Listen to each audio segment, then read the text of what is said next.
ఏంటి బ్యాక్లాగ్స్ ఉన్నాయా? ఏంటి 10 బ్యాక్లాగ్స్ ఉన్నాయా లిటరలీ? ఏంటి ఆల్మోస్ట్ ఫోర్త్ ఇయర్కి వచ్చేసావా? ఎలా క్లియర్ చేసుకోవాలో ఒక చిన్న ట్రిక్ చెప్తాను. 100% యూజ్ అవుతుంది.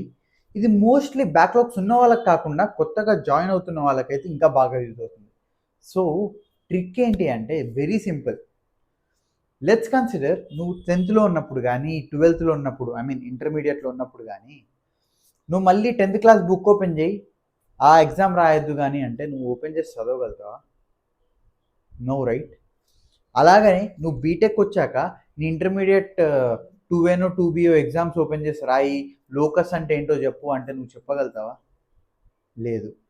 అలాగే నీ బీటెక్ కూడా సేమ్. నీ ఫస్ట్ ఇయర్ అయిపోయాక సెకండ్ ఇయర్లోకి వచ్చాక నీకు సెకండ్ ఇయర్ సబ్జెక్ట్స్ ఉంటాయి. మళ్ళీ ఫస్ట్ ఇయర్ చదువు నువ్వు, నీ ఫస్ట్ ఇయర్ కూడా 5 సబ్జెక్టులు ఉన్నాయంటే నువ్వు చదవగలుగుతావా? లేదు. ఆ ఇంట్రెస్టే రాదు మనకి. So just think. 10 backlogs 12 backlogs ఉన్న వాళ్ళైతే లిటరలీ థర్డ్ ఇయర్లో ఆల్మోస్ట్ 4 సబ్జెక్ట్స్ ఉంటాయి. నీ ముందు 10 సబ్జెక్ట్స్ ఆల్మోస్ట్ 14 సబ్జెక్ట్స్ నువ్వు అటెంప్ట్ చేయాలంటే నువ్వు ఎన్ని ఇయర్ బుక్లు ఓపెన్ చేయాలో ఒకసారి జస్ట్ థింక్. సో నా సైడ్ నుంచి బెస్ట్ ట్రిక్ ఏంటి అంటే అసలు ఉంచుకోకు. That is the one of the best thing. ఎందుకంటే ఉంచుకున్నావా నువ్వు అది క్లియర్ చేయలేవు, కొత్త దాని మీద కాన్సన్ట్రేట్ చేయవు, ఏది కాదు.